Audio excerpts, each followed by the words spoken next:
नमस्कार दोस्तों, स्वागत है आपका आर्कियो वर्ल्ड में। दोस्तों, हम लोग फाहियान द्वारा भारत में किए गए यात्रा विवरणों के विषय में देख रहे हैं। विशेष रूप से फाहियान ने जिन महत्वपूर्ण स्थलों का भ्रमण किया था, वहां के विषय में जो कुछ भी लिखा है उसके विषय में चर्चा कर रहे हैं और देख रहे हैं कि फाहियान के समय में भारत किस तरीके से दिखाई दे रहा था। आज इसी कड़ी में हम लोग चर्चा करेंगे एक महत्वपूर्ण स्थल जिसका नाम है गया। उसके तो गया के विषय में जानने के लिए आप सभी लोग एक बार पुनः मेरे साथ बने रहिए वीडियो के अंत तक। पुस्तक का नाम आप सब जानते हैं, बुद्ध की तलाश में चीनी बौद्ध यात्री फाहियान की भारत यात्रा। इसके लेखक फाहियान हैं, अनुवादक जगन मोहन वर्मा है और संपादन किया है शांति स्वरूप बौद्ध ने। प्राकथन लिखा है सुप्रसिद्ध भाषा वैज्ञानिक एवं इतिहासकार डॉक्टर राजेंद्र प्रसाद सिंह ने।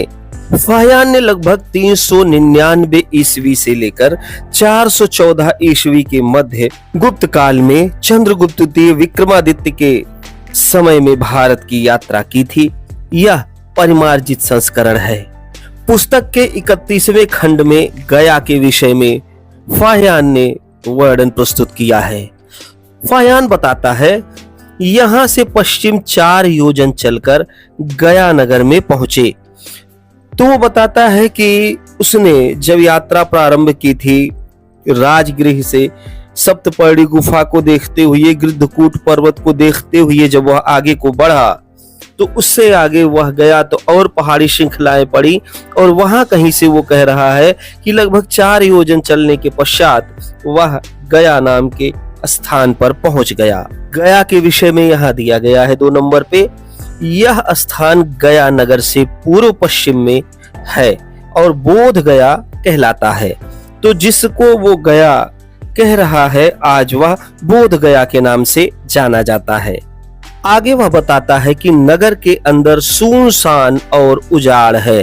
तो जब वो गया पहुंचा था तो वो पूरा सुनसान और उजाड़ दिखाई दे रहा था और दक्षिण में 12 ली चलकर बोधिसत्व के 6 वर्ष घोर तप करने के स्थान गया शीश पर्वत पर डुंगेश्वरी स्थान पर पहुंचता है। इस स्थान पर उस समय जंगल दिखाई दे रहा था।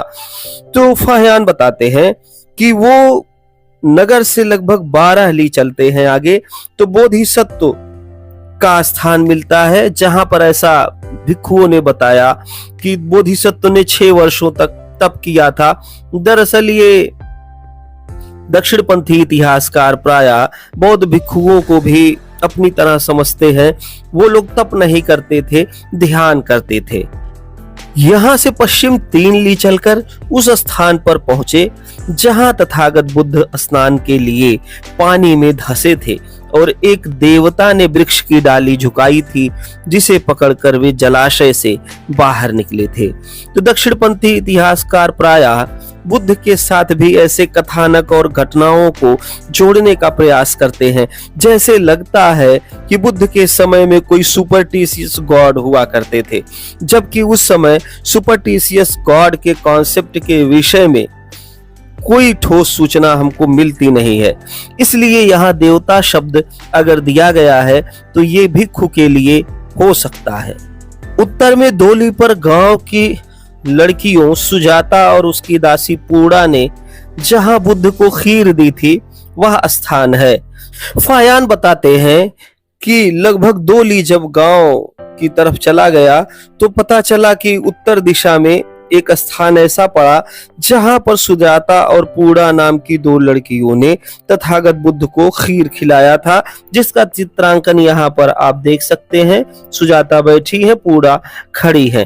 तो इससे उत्तर 2 ली पर तथागत बुद्ध ने एक बड़े वृक्ष के नीचे पत्थर पर पूर्वाभिमुख बैठकर खीर खाई थी।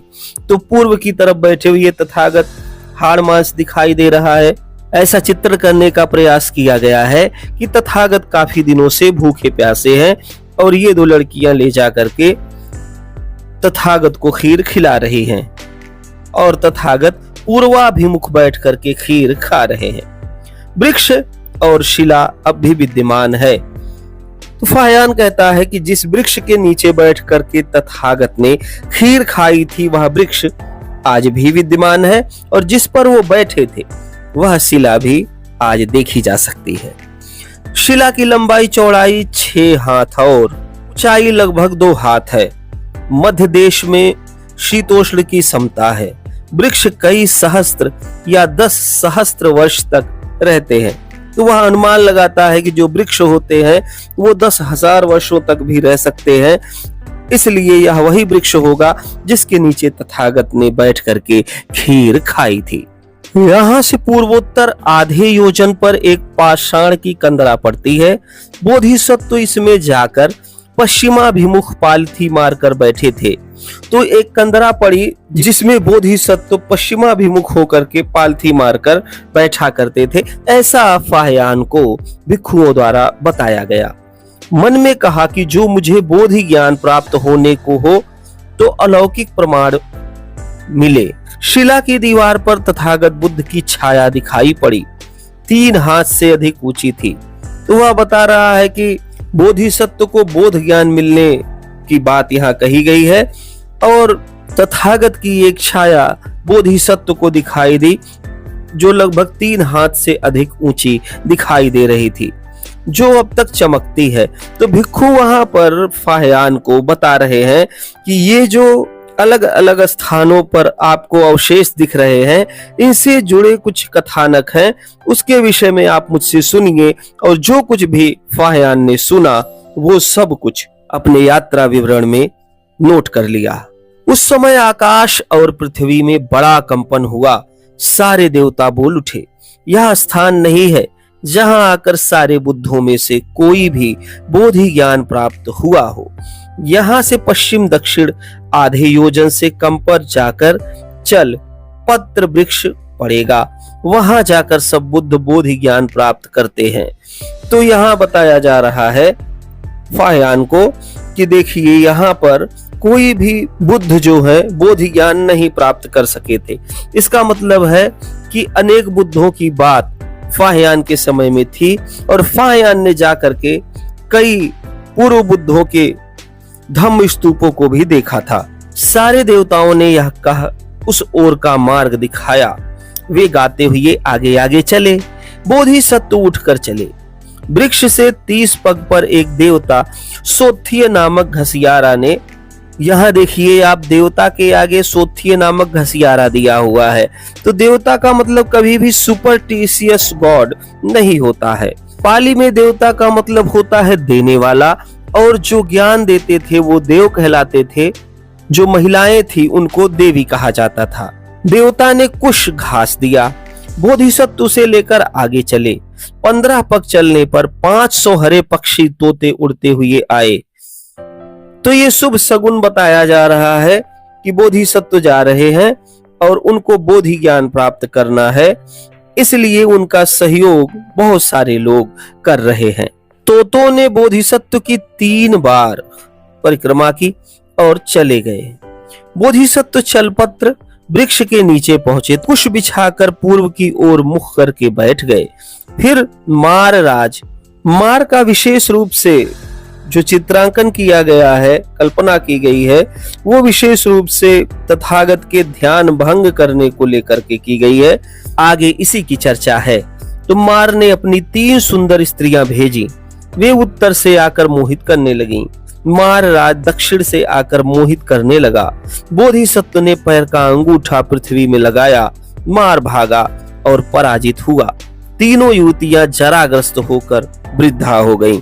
तो यहाँ पर यह बताया जा रहा है फाहयान को कि जो बोधिसत्व है उनको जो ज्ञान की प्राप्ति हुई, उस ज्ञान की प्राप्ति में कितनी बाधाएं आई, और उन बाधाओं में सबसे महत्वपूर्ण बाधा उत्पन्न करने वाले व्यक्ति का नाम मारराज मिलता है, जिसने अपनी 3 स्त्रियों को मोहित करने के लिए भेज दिया था।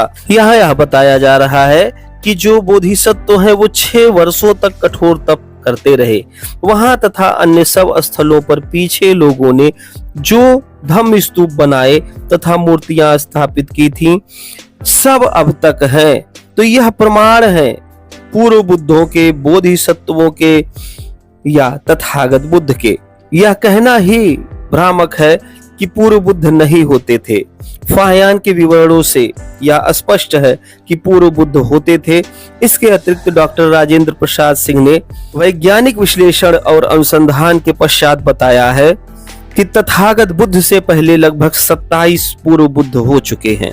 जिस स्थान पर भगवान बुद्ध तथागत बुद्ध ने बुद्धत्व प्राप्त कर या बोधि ज्ञान प्राप्त कर दिन 7 सप्ताह ध्यान किया, वृक्ष की ओर और विमुक्त आनंद अनुभव किया, जिस स्थान पर चलपत्र पीपल वृक्ष के नीचे पूर्व पश्चिम 7 दिन चंक्रमण किया, जिस स्थान पर सब देवताओं ने आकर सप्त रत्न का मंडप बनाया और तथागत बुद्ध की आराधना 7 दिन की, जिस स्थान पर मुचिलिंद नाग 7 दिन तक भगवान बुद्ध को आवेष्टन ढके हुए किया था, जिस स्थान पर भगवान बुद्ध 7 दिन तक निग्रोध वट वृक्ष के नीचे चतुष्कोण शिला पर पूर्वाभिमुख बैठे थे और ब्रह्मदेव ने आकर प्रार्थना की थी। अब यहाँ ब्रह्मदेव कोई सुपरस्टिशियस ब्रह्म नहीं है। बम्भ कहा जाता है पाली में ज्ञानी लोगों को, जो बुजुर्ग हो गए हैं, ज्ञानी है, तो ऐसे ही कोई बम्भ देव थे जिन्होंने आकर के प्रार्थना की थी। जिस स्थान पर चतुर महाराजाओं ने भिक्षा पात्र दान किया, जिस स्थान पर 500 वणिकों ने भुना हुआ आटा और मधुपिंड दिया था, जिस स्थान पर कश्यप बंधुओं और उनके 1000 शिष्यों को उपदेश किया। तो 1000 शिष्य, यहाँ 1000 बौद्ध भिक्षु हैं। ये कोई सुपरस्टिशियस या कोई वैदिक धर्म से संबंधित शिष्य नहीं है। और कश्यप जो हैं ये भी एक बौद्ध भिक्षु हैं, ना कि कोई वैदिक ब्राह्मण। तो ये सभी स्थानों पर धम्म स्तूप बने थे। तो जितना जितना लोगों ने किया था, हर उस स्थान पर एक एक धम्म स्तूप का निर्माण करवाया गया था, जो कि स्मृति स्वरूप था। यही बात फाहयान बताने का प्रयास कर रहे हैं। भगवान बुद्ध के बुद्धत्व प्राप्त करने के स्थान पर 3 संघाराम हैं। तो वह बताता है कि जिस स्थान पर तथागत ने बोधि ज्ञान प्राप्त किया, उस स्थान पर वर्तमान में 3 संघाराम बनाए गए हैं। सभी में श्रमण निवास करते हैं। तो सब में श्रमण लोग निवास कर रहे हैं और अष्टांगिक मार्गों का पालन भी कर रहे हैं। निवासी भिक्षु संघ को सभी आवश्यक पदार्थ प्रदान करते हैं। तो जो निवासी हैं अगल बगल के गया के, वो सब भिक्षु संघ को आवश्यक सामग्रियां भोजन के लिए पहुंचा दिया करते थे, या भिक्षुओं के दैनिक जीवन से संबंधित बहुत सारी सामग्रियों को वे लोग पहुंचा दिया करते थे। उन्हें किसी प्रकार की कठिनाई नहीं होती। वे विनय का यथार्थ पालन करते हैं। बैठने, उठने और संघ में जाने के आचार व्यवहार सीखिए, उसी नियम के अनुसार है। तो वह बताता है कि भिक्षु संघ के भिक्षुओं को कोई समस्या नहीं होने पाती है। वे सभी विनय पिटक के यथार्थ का पालन करते हुए मुझे दिखाई दिए, जैसे भगवान बुद्ध के काल में थे। संघ में 1000 वर्ष हुए, वे अभी तक चले आ रहे हैं। तो जो संघ के नियम हैं वो बता रहे हैं कि 1000 वर्षों से ये ऐसे ही चला आ रहा है। भगवान बुद्ध के महापरिनिर्वाण के 4 महास्तूप के स्थान हैं, उन्हें सब जानते चले आ रहे हैं। कुछ भी पर्याय उलट पुलट नहीं हुआ है।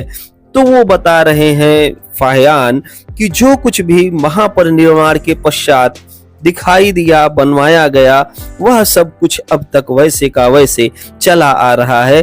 किसी में कोई उलट पुलट या कोई बदलाव नहीं दिखाई देता है। 4 महास्तूप बुद्ध का जन्म स्थान, बुद्धत्व प्राप्ति स्थान, धम्म चक्र प्रवर्तन स्थान और महापरिनिर्वाण स्थान से संबंधित हैं।